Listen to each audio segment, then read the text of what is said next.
Yuk. Ya Mas. Ya, Pero, sebelumnya selamat sudah dilantik jadi anggota DPR RI. Penantian panjang setelah 1 tahun. Seperti apa rasanya dilantik dan juga merasakan suasana pelantikan? Rasanya yang pasti luar biasa, betul-betul bersyukur banget karena ketika tadi di dalam kita mengucapkan sumpah itu merinding banget ya. Nggak nyangka waktu itu cepat sekali berlalu.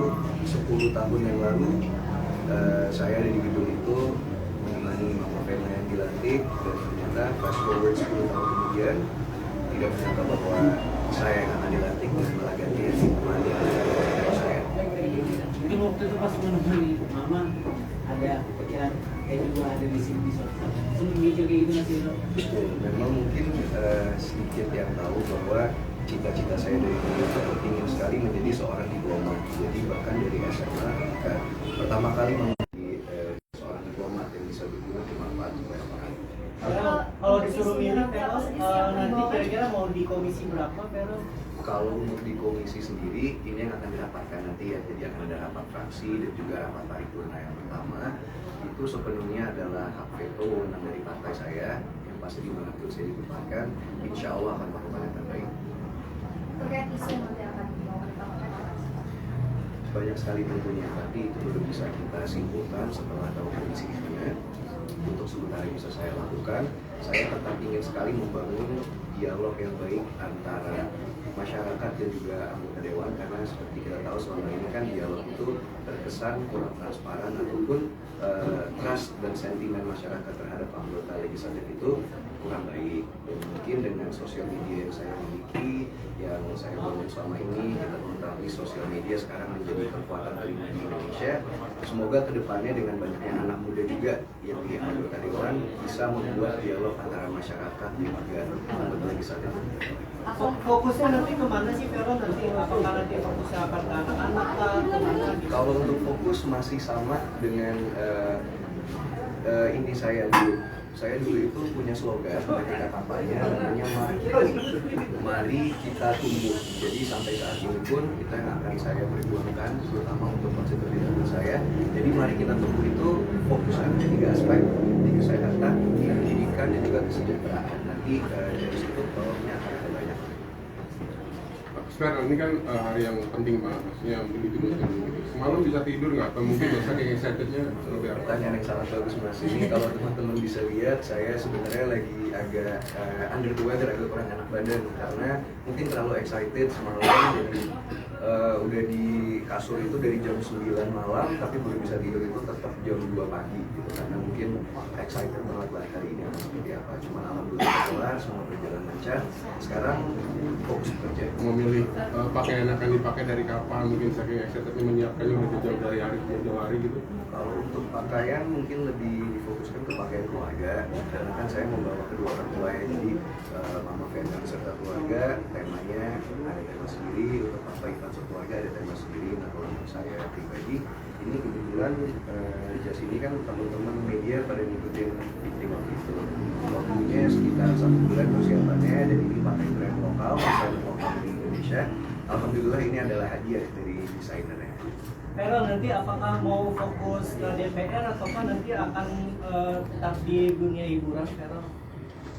Untungnya kalau ditanya tentang artis saya masuk dunia politik, udah banyak banget kan senior-senior saya yang dari dunia entertainment terjun dunia politik, dan mereka pun membuktikan bahwa ketika kita sudah menjadi pejabat publik, sudah dilantik seperti sekarang, fokus dan prioritas saya nomor 1 udah pasti jabatan saya sebagai wakil rakyat. Jadi apapun yang saya lakukan pasti prioritasnya akan di situ dulu. Meskipun yang mungkin nanti sekali 2 kali kita tampil di TV mungkin tidak masalah, tapi yang pasti teman-teman bisa pegang, karena kata dari saya adalah saya nggak mungkin bolos rapat cuma untuk syuting sinetron striptease itu nggak mungkin. karena kita sudah dapat fasilitas. Tadi ditanya juga beberapa artis, kamu sudah menggunakan fasilitas. Justru saya malah belum tahu fasilitas apa ya, sampai saat ini belum dapat fasilitas apa sih. Tapi untuk kedepannya akan menggunakan atau tetap pribadi? Ya alhamdulillah mungkin teman-teman media kan udah mengikuti perjalanan karya saya dari dulu ya. Jadi kalau untuk fasilitas sendiri, alhamdulillah dari saya pribadi pun fasilitas seperti yang mencukupi. Jadi kalau ada pun fasilitas dari negara dan itu memang saya butuh, saya akan pakai. Tapi kalau itu tidak butuh, tidak akan saya pakai. Cara mengatur waktunya gimana Feral antara kesibukan syuting dan juga menjadi anggota DPR gitu seperti apa? Yang pasti seperti saya bilang tadi ya, prioritas utama adalah pekerjaan saya sekarang di Senayan. Seperti sekarang nih, sebetulnya ada rapat fraksi dalam waktu 30 menit lagi, jadi mungkin saya harus balik ke kantor sebentar lagi. Mas Feral, artis masuk ke politik, apalagi masih muda, Mas Feral nggak bisa dipungkiri juga ada suara-suara meragukan gitu. Komitmen Mas Feral untuk terus belajar seperti apa?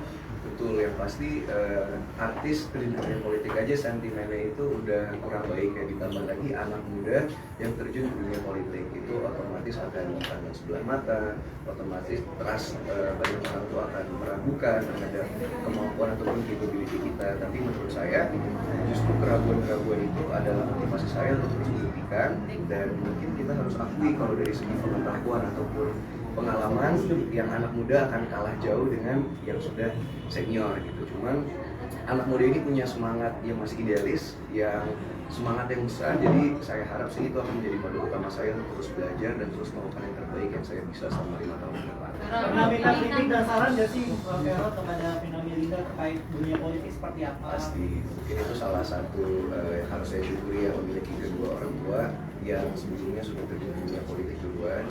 Jadi banyak sekali masukan-masukan, pembelajaran-pembelajaran yang saya dapatkan dari kedua orang tua saya, juga termasuk mama saya yang sudah dari DPR RI, bagaimana kita nanti bisa menyalurkan program-program konstituen, apa yang harus kita lakukan di saat ada revisi undang-undang, masukan aspirasi seperti apa yang harus kita tampung, itu banyak saya pelajari. Gimana pesan mama?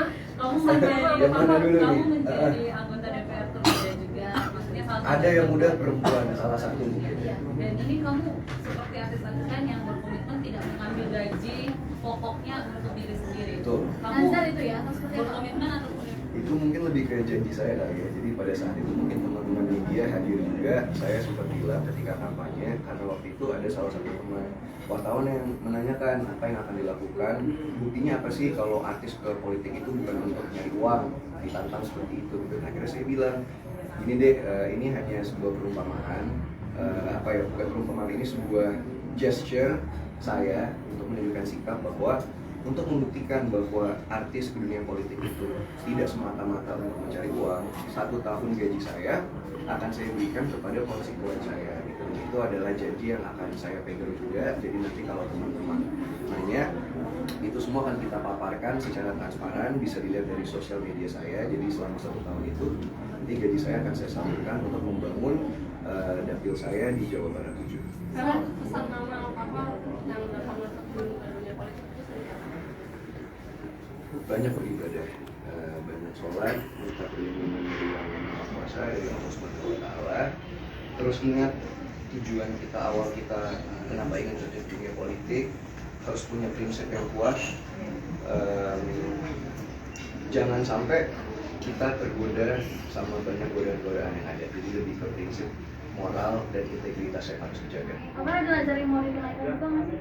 Ada ngajar lain yang Ada salah satunya, ini cita-cita saya dari dulu ya. Jadi ketika Mama Pena itu menjadi wakil rakyat, Mama Pena itu punya rumah aspirasi namanya Omahe Pena Melinda, karena kebetulan di Jawa Timur.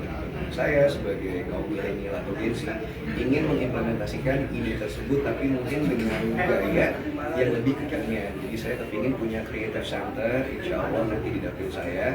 Jadi mungkin Feral Bramasta Creative Center atau apalah namanya, tapi itu menjadi wadah untuk anak-anak muda itu bisa berkreasi, bisa olahraga, dan juga bisa bertumbuh bareng-bareng sama saya selama 5 tahun ke depan ini.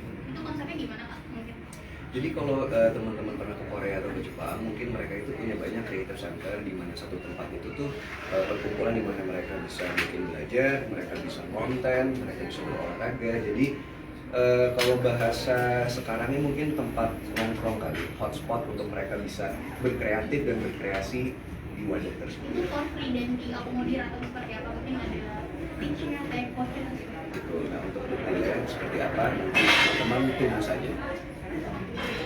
Karena terakhir ini persiapan orang pertama kali apa sih, maksudnya kamu belajar kah literasi lebih banyak atau seperti apa nanti? Jadi karena DPR RI ini kolektif kolegial, rapat yang pertama kita lakukan itu rapat fraksi.